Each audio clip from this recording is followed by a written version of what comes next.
My name is Mary. I just turned 35 this year on a summer day filled with the sound of birdsong. I was called into the president's office. Mom, boss, what can I do for you?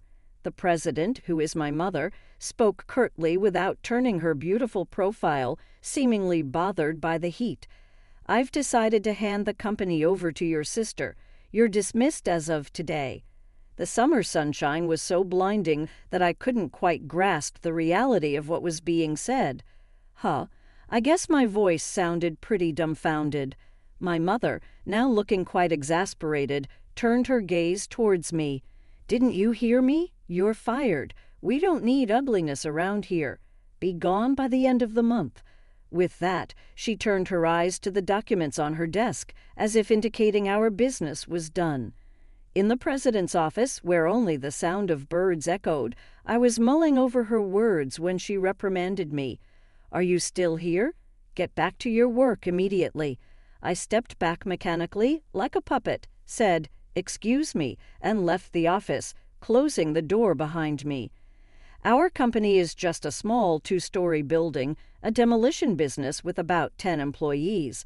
The business is family-run, the president being my mother, with my aunt and her husband as the executive directors and my mom's cousins as the managing directors. But it was clear that my mother had most of the power originally. After high school, I worked at an accounting firm. However, when I was 25, my mother told me they didn't have an accountant and asked, "Are you going to abandon your family in trouble? It's you who will be troubled in the end." She pretty much forced me to join our company. Furthermore, the duties assigned to me were not limited to accounting. My mother shoved all the paperwork and miscellaneous tasks onto me whenever there was a shortage of hands. I was even sent out for sales. In short, I was the company's jack of all trades. Still, to not be a burden on others, I worked hard from morning till night and somehow managed to get the work done over the past 10 years. On the other hand, the sister who was to take over the company, Lucy, was 3 years younger than me at 32 and had only been with the company for 2 years before joining us. Lucy had been hopping from one job to another, complaining that they weren't a good fit for her. Once she turned 30, her employment conditions started to deteriorate, and she quit job hunting, spending her days lounging around at home. And then my mother said Lucy should get a job that suits her, and she hired Lucy to join our company as an executive director. I've been with the company for 10 years, but I'm still a regular employee. Everyone was surprised at the difference in treatment between us sisters, but I figured as much. That's because my mother has always favored my sister ever since we were kids.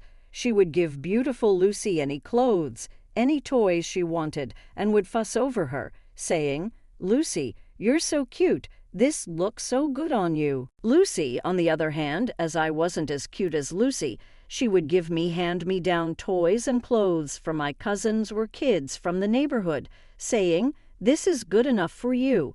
I didn't really understand why I was being treated this way. When I was a child, I just worked hard at studying and helping around the house, trying to gain my mother's attention. But even then, my mother barely paid me any mind, and when I handed her my strata report, she would just glance at it. I even considered plastic surgery at one point, thinking that if I wasn't pretty, I wouldn't get any affection. It was my aunt who, upon seeing me in such a state, explained why my mother ignored me so much. When I was in high school, I was told my father had died. But in reality, the year Lucy was born, my father ran off with a woman from his workplace. This woman was older than my mother and supposedly less attractive, and that woman apparently had an aura similar to mine. My aunt, who happens to be my mother's younger sister, casually commented, "Your mom is a proud woman." I bet she couldn't bear the thought of losing her husband to an older woman less attractive than herself. As she spoke, there was a distinct air of satisfaction, as though she took delight in my mother's predicament. By the way, my aunt's appearance wasn't particularly remarkable, leaning more towards my side of the family. Well, she could be a handful, but she was good at her job, mostly used her charm to get ahead.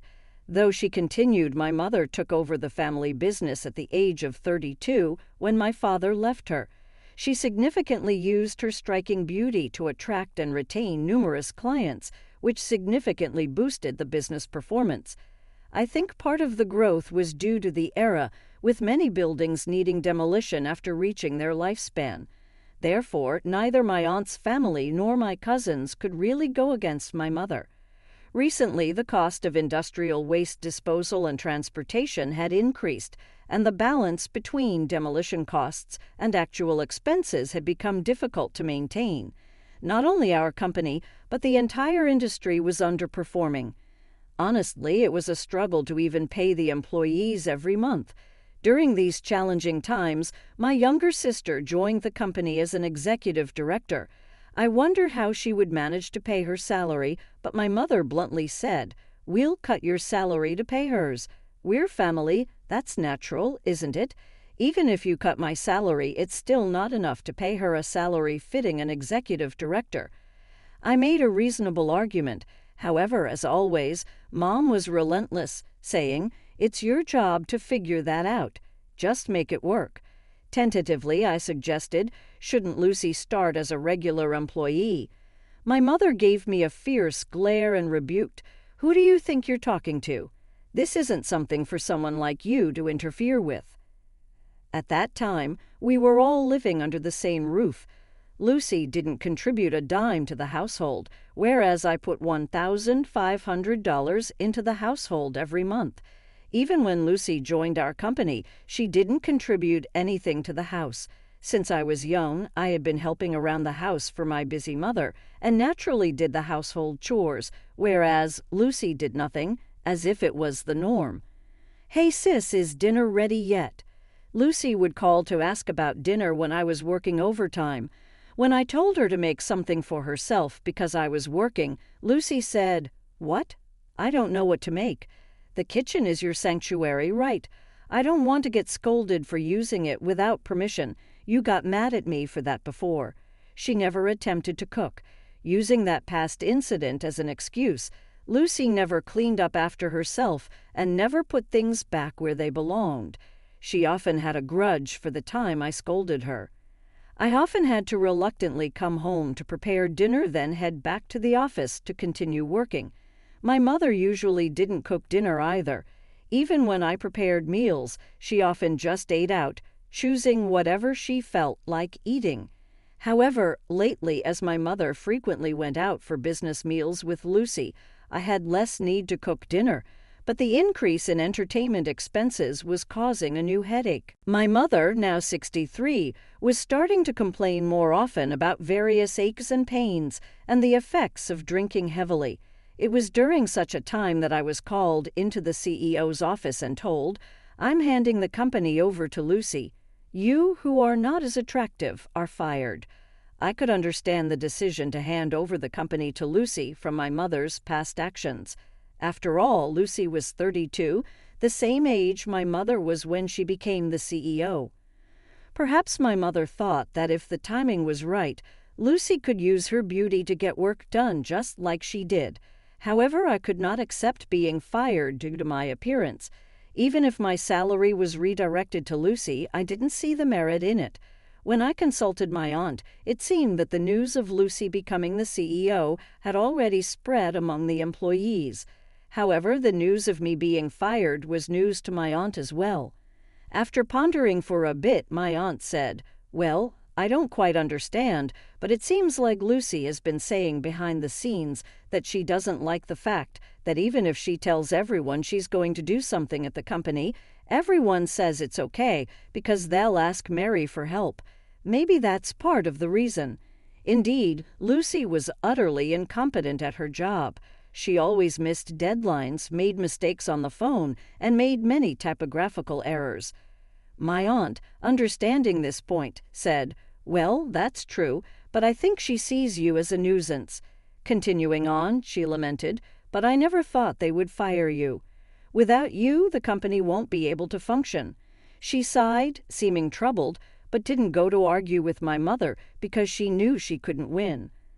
I felt utterly disgusted that I was related by blood to this utterly unreliable aunt. Well, basically, I'm hated by both my mother and my sister, right? I said in a dark voice, to which my aunt, not knowing what to say, responded, "Well, my sister is indeed terrible, but don't you think you'd be better off working somewhere else, given all the skills you have?" "It's a waste to stay here," she suggested. I quit. In her eyes, a faintly kind light of kinship glowed. I stood in the car, bathed in the red glow of the summer twilight, staring blankly at the distant mirage, and felt a sense of release. Maybe it's okay now.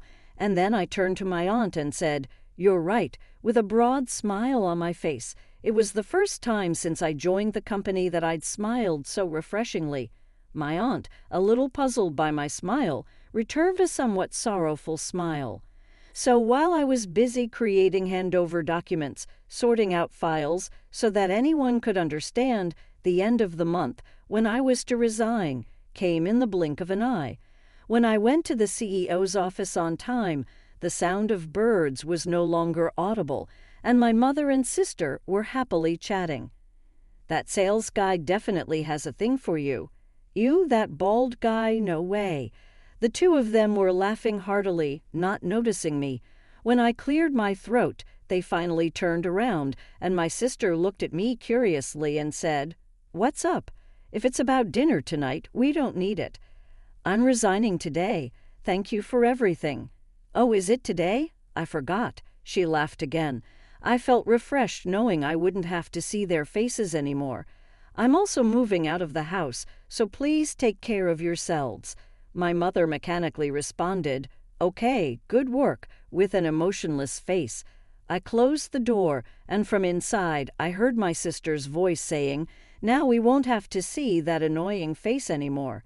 In my heart I muttered, "Just you watch," and left the company I'd been at for so long. A week later, when I finished the paperwork for a certain school and checked my phone, I noticed a missed call from my mother. In just 2 hours, she had called 14 times. I didn't return the call, as I only had a bad feeling about it, and put my phone on silent and went home after finishing my other tasks. The missed calls from my mother kept increasing, and when I checked the next morning, there were a total of 80 missed calls. The last call was after 2 a.m. I didn't consider calling her back at all. To me, she was now nothing more than a stranger, and I had no desire whatsoever to hear her voice. I even had fleeting thoughts that if I heard her voice, I might find myself obeying her words. After all, I had been under her control for 35 long years. I ignored her phone calls with all my might, aiming to break free from her spell. I could have blocked her calls, but I thought if something happened, they might serve as evidence of her actions. So I allowed the calls to come through for a while. While I was receiving nearly 100 calls daily at first, I hated even looking at the incoming calls. But gradually, as I got used to it, I felt a sense of satisfaction imagining my mother's face struggling with each unanswered call. I finally realized just how terribly she had treated me. A year passed by in this manner. By then, the calls from my mother had ceased, and I was in a state where I had no clue what was happening with her. Throughout this year, I worked part-time while attending an online school for tax professionals and successfully passed the exams. I have recently secured a job at a leading tax consultancy firm. I had practical experience to begin with, and having done various tasks at my mother's company gave me the ability to see the bigger picture, which proved to be a great asset in my new company. I felt thankful for the hard work I had put in at the company over the past decade, especially at this moment. The people at my workplace are all wonderful, and we work together to get the job done. It's such a huge contrast from when I was left to figure everything out on my own, pushed around by my mother and sister, silently researching on my own and working alone until the middle of the night. One day, while I was leading a fulfilling life, I had to visit a client near my mother's company. As I passed by her company, I noticed the windows and entrance were conspicuously dirty, and I could see the indoor plants that I had cared for now withered. And then, on my way back, I ran into my mother, who was just coming out of her company. As soon as she saw me, she shouted, "Ah," and came running towards me. Expecting her to berate me, I instinctively covered my face with my bag. But to my surprise, my mother approached me in a sweet, cajoling tone, saying, "Where have you been, Mary? I've called you so many times, you know. Did you change your smartphone?" It seems she hadn't even considered the possibility that I might not want to contact her because I despised her. I couldn't help but wonder about her thought process, given all the things she had done to me. Ignoring my baffled expression, she went on, "Oh, but it's a good thing I saw you. Look at the state of this company. It's dreadful, isn't it? You can start working from tomorrow. I'm not angry, you know." "Huh? So I forgive you for leaving a year ago. Please start coming to work from tomorrow." It took me a few seconds to comprehend what my mother had just said. In her mind, was there only an image of a little me crying and adoring her? Mom, I'm already working at another company, and I'm happy there." At my hesitant response, her face contorted into something monstrous, and she bellowed, "What? You're telling me you're working somewhere else while our company is in trouble? I don't give a damn about other companies. You're mine, understand?" Causing a scene in the middle of the street. "Wait a minute. You're the one who fired me, isn't it?" My mother seemed a bit startled by the change in my tone. "And the reason you fired me was because I'm ugly, right?" Before I knew it, a crowd had gathered around us, apparently intrigued by our argument. While mindful of the eyes around her, my mother stuttered, "Did I say something like that? Are you sure you didn't mishear?" "No, I heard it very clearly. You're going to hand over the company to my beautiful sister and fire me, the ugly one." "I didn't understand what you meant. I've been working my butt off at the company for 10 years, but you suddenly decided to hand over the company to my sister, who barely does any work after just 2 years. I question your judgment." As I explained this clearly, the crowd began to stir. "Really? Can that happen? That's awful, isn't it? Is she her own mother? Are they two related by blood?" Some people even started filming us. I was so angry I didn't care about that. As my mother started sweating and turning pale under the collective glares of blame from around her, she started to panic. "Mary, you're misunderstanding. Let's go inside for now." "Misunderstanding? What am I misunderstanding? If you didn't say such a thing, shouldn't you be able to clearly say it wasn't like that?"